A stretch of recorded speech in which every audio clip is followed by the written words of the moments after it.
It's the 9th of June and I'm Tom Glasson. Welcome to The Roast. Incidentally, it's also the Queen's birthday today, so happy birthday, Your Majesty. I got you a present, and that present is this.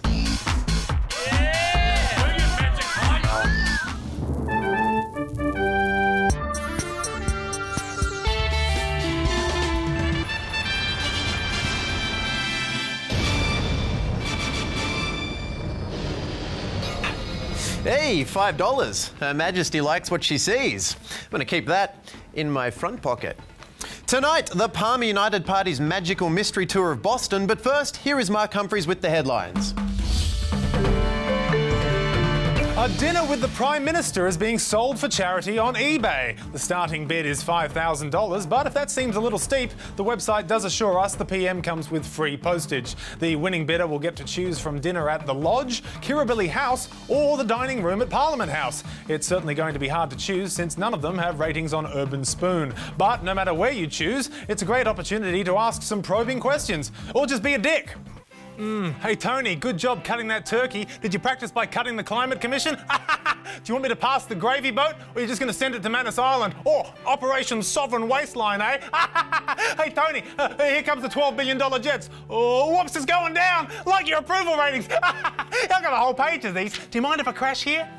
The auction is one of numerous dinners up for grabs in support of next week's Midwinter Ball. And if you look at the website's homepage, I think you can tell what this year's theme is. Yes, the Wild West. Now, if you've got $3 lying around, you can also bid on a dinner with Clive Palmer at a fine dining Canberra restaurant. But be aware, it may result in Andrew Bolt accusing you of being after the Liberal leadership. You can also bid on a dinner with Labor leader Bill Shorten and Deputy Tanya Plibersek, where they'll order the opposite of what Tony Abbott had. Australia is experiencing a shortage in guns and ammunition. Translation, Australia is doing really well. Australia's shortage is due to US gun owners stocking up on firearms and ammunition in fear that Barack Obama might introduce more restrictions. As for everyone else, they'll have to stock up on bulletproof skin. But here in Australia, the shortage is causing problems for farmers, security contractors and sporting shooters. In other words, it's causing real problems for farmers and security contractors and an inconvenience for sporting shooters. As for us, we need those guns. In Brisbane, the demand for guns and ammunition has increased in the lead-up to the G20 summit.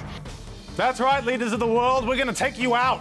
But major suppliers say the shortage won't impact on security. Won't impact on security, eh? Might save this assassination for the G8 then. The Queen's birthday honours were handed out today. The Queen's date of birth is April 21, so there's no better time for her birthday honours than June 9. New South Wales Governor Marie Bashir has been made a dame, meaning Quentin Bryce isn't special anymore, so just forget about it. Channel 9 entertainment reporter Richard Wilkins has been recognised for his charity work, not to mention his services to asking people who they're wearing. Veterinarian Dr Harry Cooper has been recognised for his contribution to animal welfare and commitment to that cap. As for Dr Katrina Warren, she's still not returning my phone calls. And finally, Hugh Jackman has taken time out from getting freakishly muscular to host the Tony Awards today. For those who don't know, the Tony Awards recognise achievement in the Broadway theatre and not disappointment in Australian Prime Ministers. Hugh can currently be seen in the new film X-Men Enough Already. For The Roast, I'm Mark Humphries. Thank you, Mark. Well, last month, Clive Palmer, the best publicity for the Wild Duck restaurant since their Mushu pork, flew his 3 senators-elect, Jackie Lambie, Glenn the Brick with Eyes Lazarus and Dio Wang, to the United States. Also along for the trip was their new political ally and motoring enthusiast party's sole senator, Ricky Muir, who after his disappointment at learning you couldn't drive to the US was just happy to be there. And joining the little senators that could, but probably shouldn't have, was veteran Channel 7 reporter Mike Willesee, who was looking forward to interviewing a subject less substantive than Schapelle Corby, and a weekend away with Clive and the Mystery Gang was just what the doctor ordered. Before takeoff, Clive Palmer has an unusual routine. Oh, hello, Tony. Can I order some takeaway, please? He rings, or pretends to ring, Tony Abbott. We'll have 3 lots of fish and chips. Yes, a nice pizza. You got some pizza there? Oh, isn't that always the way, getting stuck next to some weird guy in a plane that weird guy owns? I don't want to tell Clive Palmer how to prank call, but given the perception that his party fundamentally does not understand politics, it doesn't help that their leader seemingly thinks the Prime Minister is some sort of Domino's delivery guy. So it was off to Boston with the PUP senators, Muir, and their leader, Clive Palmer. The only problem is Clive Palmer didn't turn up. Well, Boston isn't federal parliament, Clive. You are meant to turn up, especially to the interview you personally organised. So how did you justify not attending? We did a quick switcheroo on you, Mike. It's an old trick in the business. But didn't you have a good time? No. That's because it's an old trick in the magic business, not so much federal politics. So it turns out Palmer didn't turn up because he wanted Australians to focus less on him and more on his senators-elect. And that's fair enough. So what's worth knowing about Jackie Lambie? Tell me your favourite weapon. Oh, definitely the M60. It's massive firepower. Terrifying, but also factually accurate. Oh, Ricky Muir's not going to like that clip. And speaking of Muir and wielding unfathomable power, he got his chance to answer some questions too, with all the eloquence of Brum, the mute car. Do you understand what balance of power means? Yes. It's the potential if... let's say in this case, Labor and Greens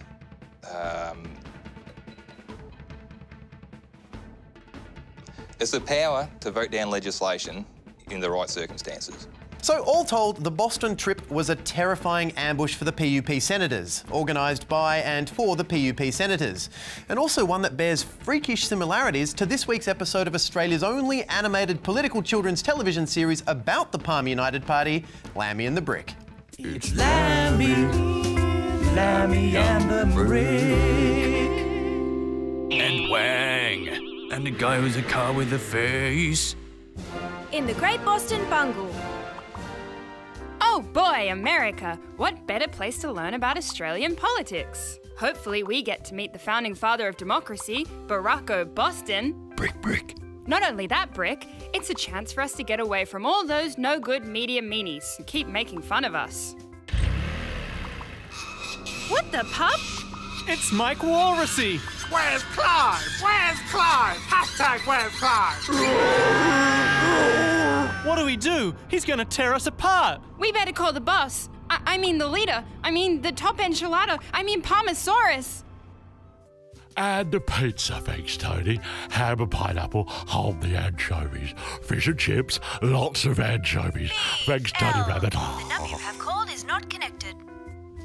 I can't get through. Hey, where'd Rickety Motor go? Brick. Oh no! Walrusy separated Rickety from the group.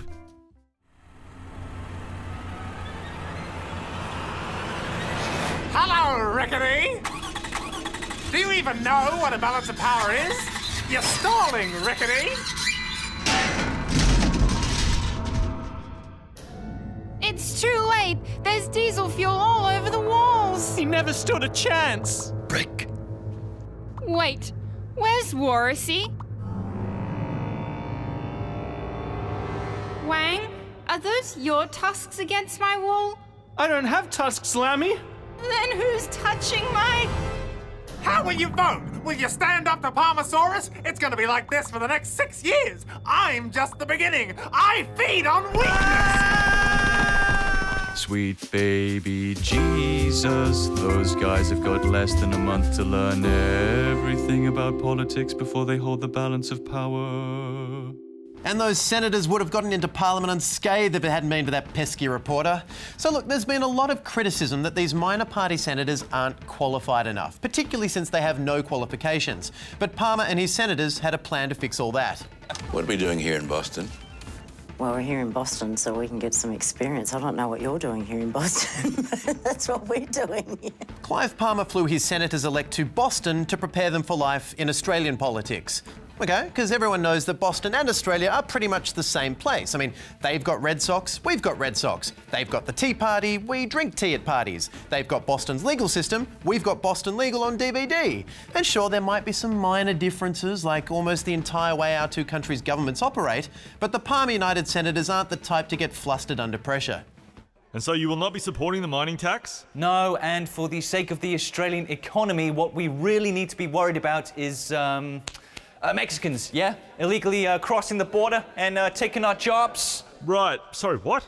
We don't share a border with Mexico. Yeah. Next you'll be telling me it's illegal to carry a concealed handgun, that right?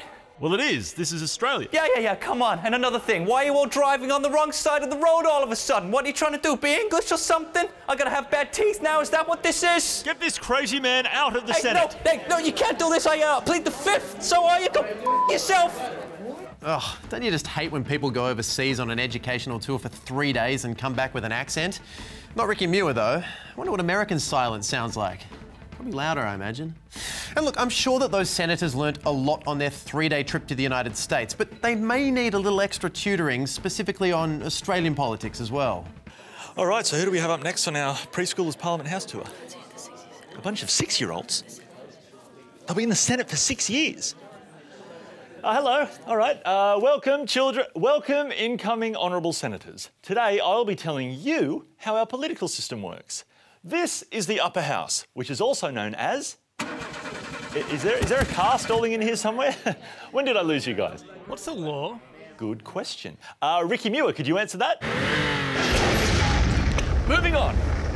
So if Ricky Muir doesn't suffer some sort of nervous blowout before he takes his Senate seat, which will no doubt be modified with rear spoilers, fluffy dice and taxi driver beads, what will the motoring enthusiast party actually be fighting for? Shut up, Tom. I'm shutting it down. Oh, shutting what down? This whole freak show. They're not even in Parliament yet, and it's already gone on long enough.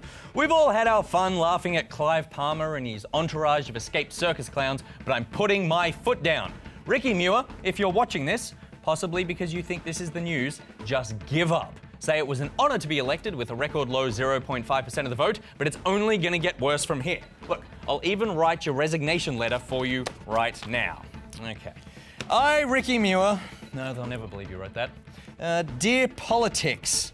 No, still too fancy. Got it. Me, Rick, no likey Senate. Me want outie, apologies for any inconvenience caused.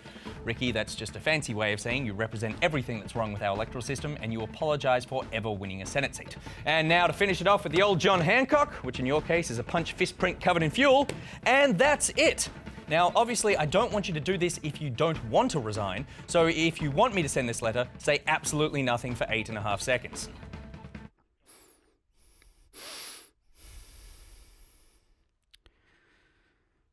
I hear you loud and clear, Mr. Muir, and now I'll write to each individual person who voted for you to tell them the bad news.